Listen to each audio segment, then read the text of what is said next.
এখানে আমি একটা কড়াই বসিয়ে দিয়েছি ঠাসাটা করে নেওয়ার জন্য। আর আমি এই বাটি মেপে 2 বাটি, এই 1.5 বাটির মতো জল দিচ্ছি।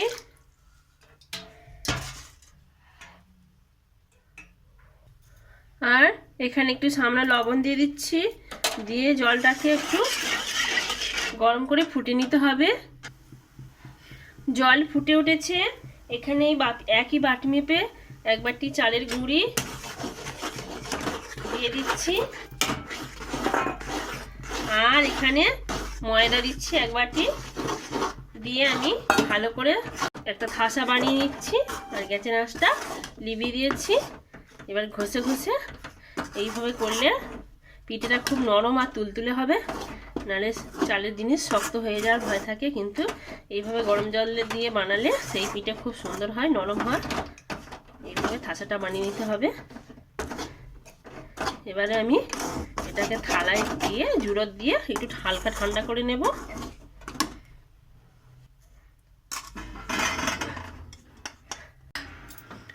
এবারে আমি হাত দিয়ে উষুম কুসুম গরম অবস্থায় ঠাসাটাকে মধ্যে মধ্যে সফটি একটা ডো বানিয়ে নিতে হবে।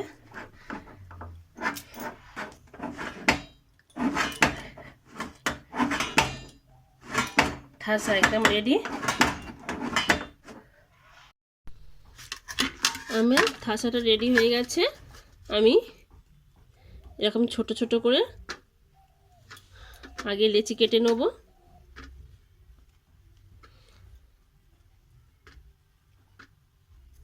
এবারে এই ঠাসাগুলোকে এরকম করে ছোট ছোট করে গুলটি করে নিতে হবে।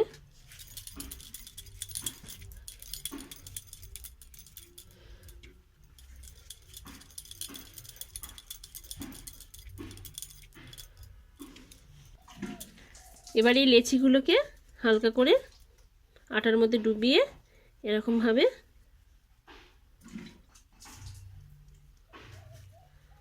খামির করে নিতে হবে। এরকমভাবে একটা, ইচ্ছা করলে আপনারা বেলুনি কাঠ দিয়ে বেলেও নিতে পারেন। এই যে এইভাবে আমি খামিরগুলো রেডি করছি।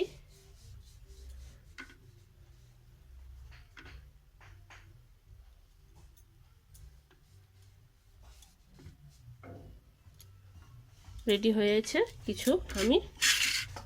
এইবার আমি এই যে আমার পুর রেডি করা ছিল বাঁধাকপির পুর, এর মধ্যে কিছুটা করে অল্প করে করে দেব।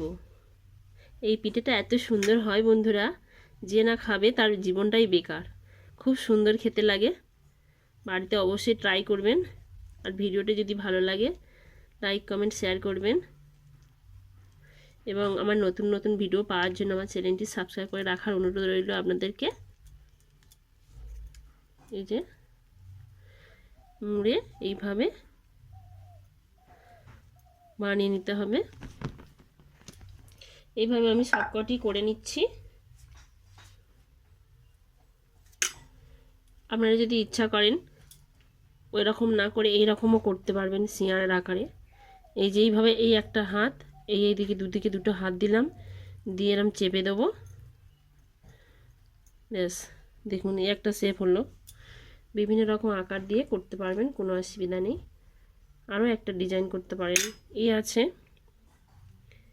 এই হাতটা এরকম চেপে দেবেন, দিয়ে এই রকম 3 কোণা শেপ হবে। এটা ওটা 4 কোণা শেপ হলো, এটা 3 কোণা। এইভাবে বানাবেন। এরকম একটা শেপ হতে পারে, যে যেরকমভাবে বানাতে পারে আপনারা বানিয়ে নেবেন। দেখুন বন্ধুরা আমি অনেকগুলো ডিজাইন করেছি। একটা ডিজাইন করেছি, এটা দেখে নিন কীভাবে বানিয়েছি, এটা দেখানো হয়নি। বড় মতো একটা থাসা নিলাম,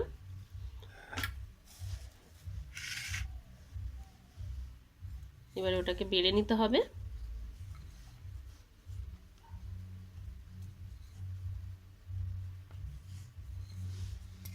বড় মতো যে লুচির মতো থাসা করে নেওয়া হয়েছে, দুটোকে সমান ভাগে ভাগ করে নেওয়া হলো।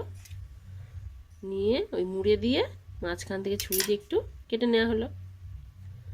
এর ভিতরে এবারে 2 সাইড দিয়ে চেপে চেপে দেওয়া হচ্ছে, দিয়ে ওর মাঝখানে ফাঁকা হয়ে গেল।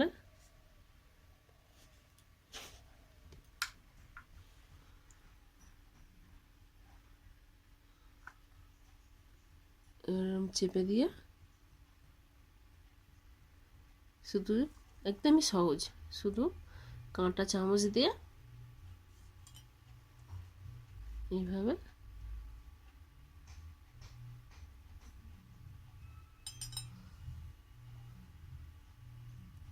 রেডি হয়ে গেল। বন্ধুরা আমার এতগুলো পিঠে রেডি হয়ে গেছে। আমি এরকম একটা ঝাঁঝরা নিয়েছি, ঝাঁঝরার মধ্যে যে তেল দিয়ে দিচ্ছি, তেল ভালো করে মাখিয়ে নিতে হবে। মাখিয়ে নিয়ে এই ঝাঁঝরার মধ্যে আমি পিঠেগুলো এক এক করে নানা রকম যে সব ডিজাইন করেছি সব আমি এর মধ্যে দিয়ে সাজিয়ে নেব।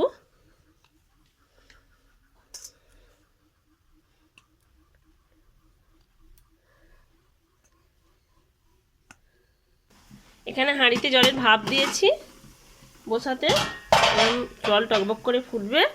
এবার আমি এই পিঠেগুলো এর মধ্যে দেব, দিয়ে হাঁড়ির মুখটা চাপা দিয়ে 15 মিনিট স্টিমের মধ্যে সেদ্ধ করে নিতে হবে।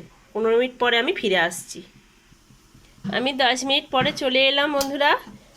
দেখুন পিঠের কালারটা চেঞ্জ হয়ে গেছে। আমি এবারে এটাকে নামিয়ে নিয়ে দেখাচ্ছি ঠান্ডা করে।